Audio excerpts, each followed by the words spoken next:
Well, good afternoon to you all. Thank you for coming.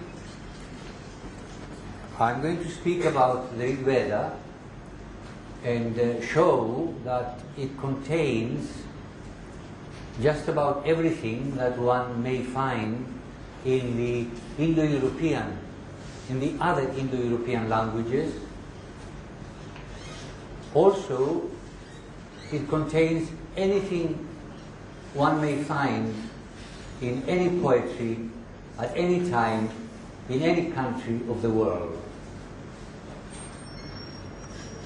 So I enjoy the Rigved immensely, and I hope you as Indians will also appreciate its beauty. But I would like to place this approach in a broader frame, the frame of Indo-Aryan indigenism.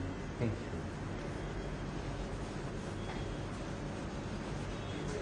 So I shall first delineate the notion of the Aryan invasion or immigration, as it is now called, theory, and then show that this doesn't really come up to the real facts, and will place the Rigved or the study, the approach of the Rigved in this framework. For the past more than 10 years, 12 years, I've been giving talks, lectures, I've been writing articles and papers in various learned journals, refuting the Aryan invasion or immigration theory and supporting the Indo-Aryan indigenism. In other words, that the Indo-Aryans were here certainly for 5,000 years BCE. BCE means, in the old tradition, before Christ. BCE means before the current era. CE means after the current era. Now,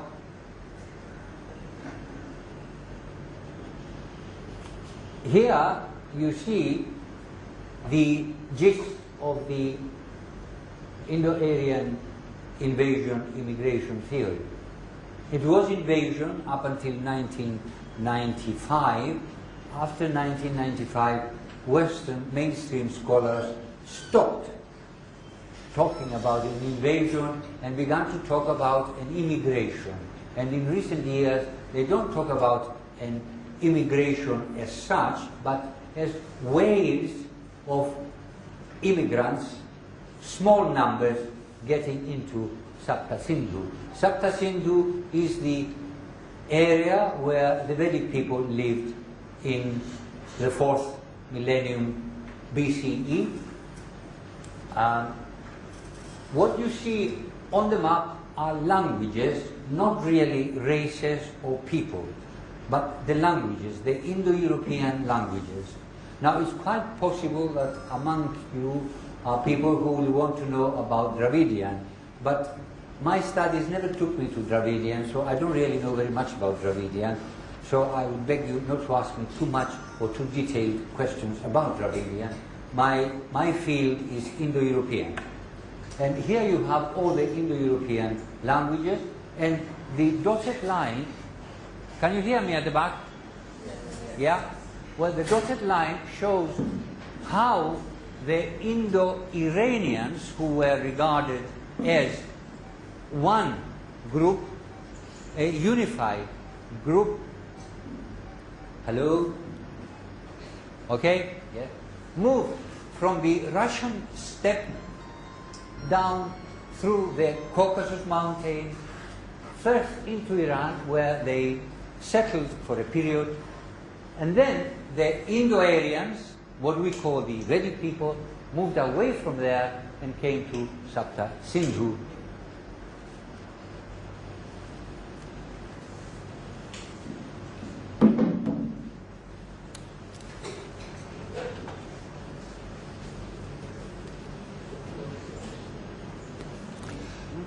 However, the very first thing that one will notice is that when one begins to study seriously these things, yeah, that's better. No text of the Vedic period seems to have a memory of any such trip. The Rigved doesn't remember anything. The Yajurveda, Atharva Veda, the Brahmanas, they don't have any mention of any trip down into Saptasindhu. They take it for granted that they always lived there and that their ancestors always lived there. And you can look up Mandala 4, Hymn 1, stanza 3, where the Angiras poet talks about his ancestors being here all the time, doing the sacrificial rituals here all the time. Then again in Mandala 7, hymn 76-4, the Vasishtas say the same thing. We've always been here, our ancestors have always been here. Now in contrast, if one looks at the Old Testament, which contains the cultural tradition of the Hebrews, the Jewish people, there you find that the authors describe the trips from southern Mesopotamia up into northwest and coming into Palestine and meeting various people. They even passed from Egypt, and they were held there for some period before they arrived at Palestine. The Avestan people, the old Iranian people, the old Persians, in Avesta, in the second book I think, they recall that they traveled from 16 different places before they arrived at their historical habitat in Iran. And then from Iran they moved northwest and spread right through Persia.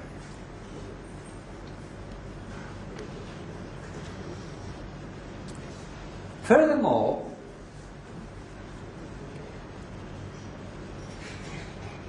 we find that in several mandalas, in several hymns, it is said that the wise people among the Indo-Aryans, among the Vedic people, spread outwards to civilize other people, that they should diffuse the Aryan laws. The Aryas were not a race. The Aryas were the people who followed the Aryan laws, the Aryan way of life. And An-Aryas were those who did not follow the Aryan way of life. So among the 5 tribes of the Vedic people, the 5 tribes being Anus, Durvasas, Druhyus, Purus, and Yadus. These were the 5 tribes of the Vedic people. Now they live in Saptasindhu, in the 7 rivers, the system of the 7 rivers, with Saraswati as the axis of that system. Now some of these were not Aryas in the sense that they chose not to follow the Aryan way of life, and there were internecine wars between the An-Aryas and the Aryas. And some of these people, the An-Aryas, moved away. We'll look into that shortly. Can I have the next one, please?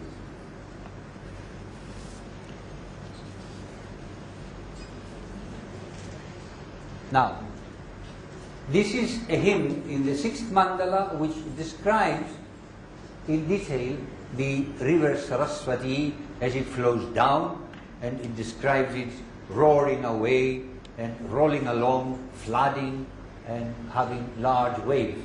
And in the 9th stanza, it is said that she, Saraswati, has spread us all beyond the other seven sister rivers as the sun spreads out days. So, can I have the next one, please?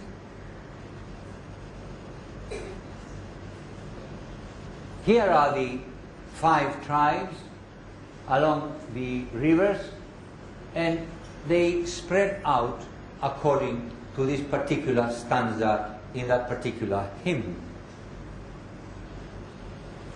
However, Western people ignore all this and insisted that not only did the Indo-Aryans come from outside, but they actually invaded with chariots and weapons the country that we call Sapta Sindhu and conquered it. Next one, please. And here are 2 views of 2 formulations of this idea, one by the linguist Emeno and the other by linguist Sanskritist Barrow. Please read it for just a minute so that I don't need to read it for you. Observe that Emeno is talking about a linguistic doctrine and about arguments. Now, historians, speaking about historical events, don't talk about doctrines and don't talk about arguments. They present facts. They present data.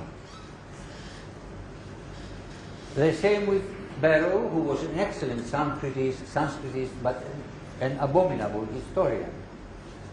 Now, in 1966, George Dales, a Western archaeologist, published an article in the Scientific American in which he showed that in fact there had been no invasion at all. That in fact the corpses that they found, the skeletons that they found at various places in the Harappan cities, Mohenjo-Daro, Kalibangan and so on, were in fact people who died naturally from natural causes, not from battles. And so the arrogance of these scholars was belied by archaeological facts. Now, this should have made linguists a little bit more humble and more careful in their formulations, but it didn't. They continued to claim that there was an invasion, and they continued this, as I said, up until 1995. Anthropological studies, archaeological studies, genetical studies show that in fact there had never been an influx of foreign people until 600 BCE.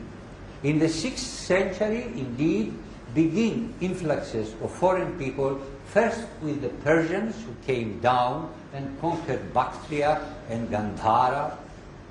Then came Alexander with his Greeks who came into right up to the Indus.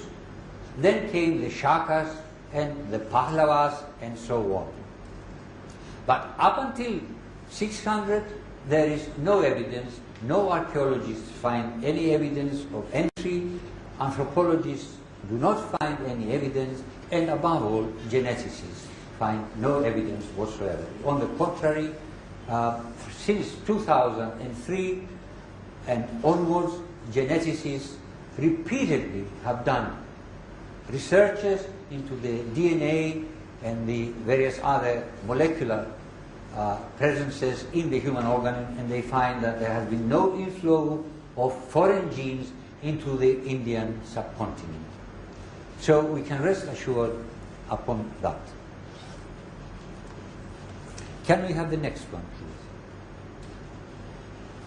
Here we have the summing up: archaeologists, anthropologists, genetic studies. Some aspects of linguistics also support indigeneity, because consider that the whole of Sapta Sindhu was Sanskritized. The mountain called Himavat is a Sanskrit word. Hima means cold or snow, and Vat means having that.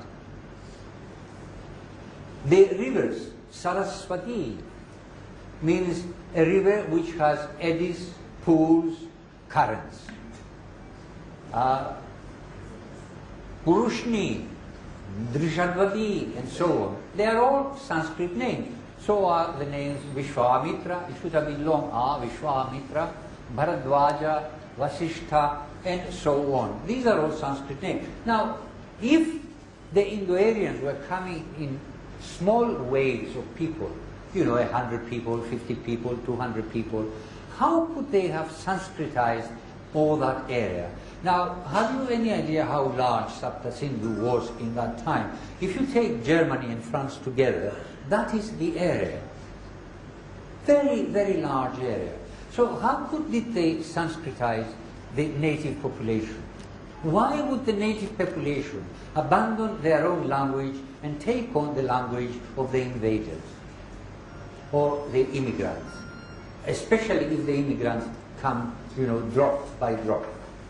It does not make any sense at all.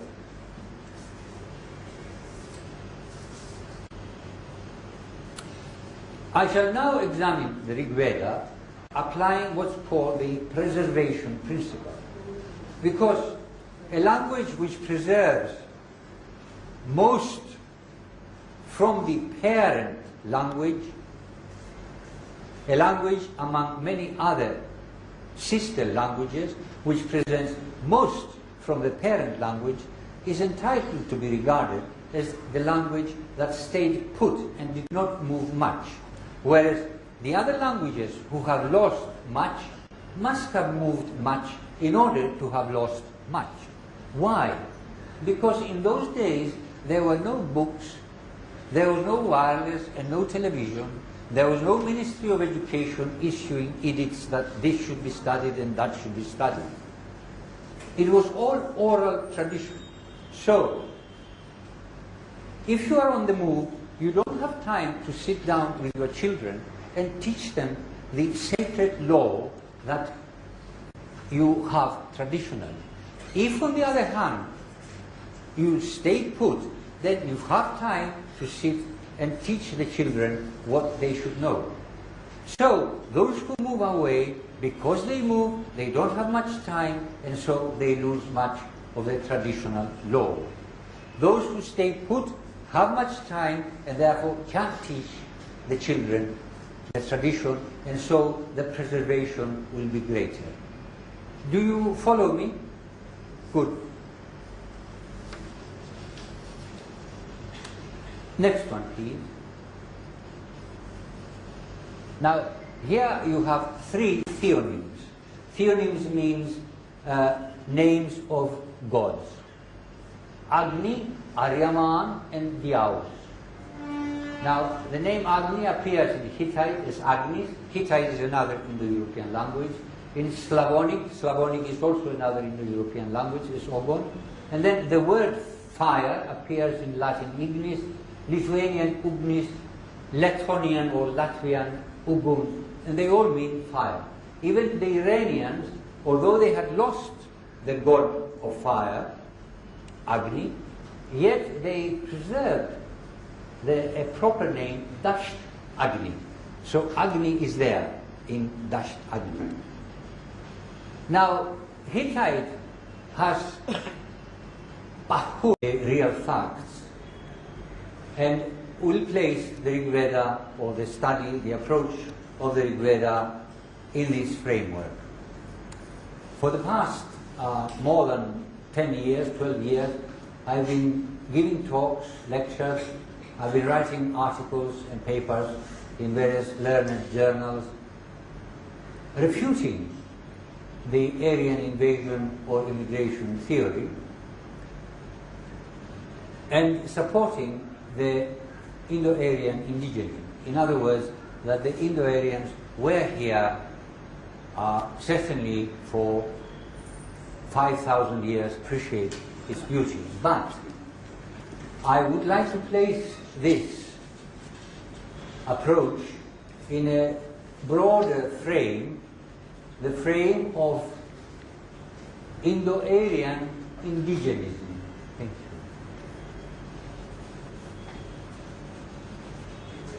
So I shall first delineate the notion of the Aryan invasion or immigration, as it is now called, theory, and then show that this doesn't really come up to the... I'm going to speak about the Rigved and show that it contains just about everything that one may find in the Indo-European, in the other Indo-European languages. Also, it contains anything one may find in any poetry at any time in any country of the world. So I enjoy the Rigved immensely, and I hope you as Indians will also.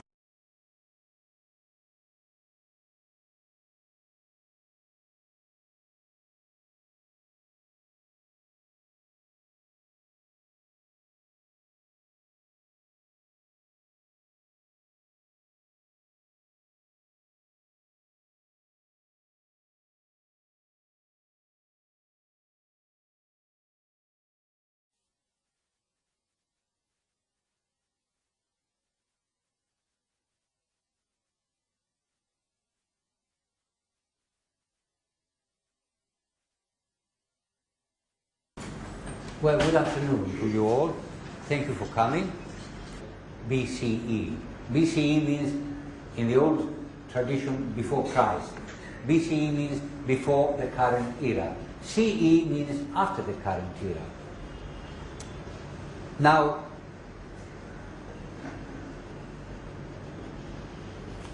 here you see the gist of the Indo-Aryan invasion immigration theory. It was invasion up until 1995. After 1995, Western mainstream scholars stopped talking about an invasion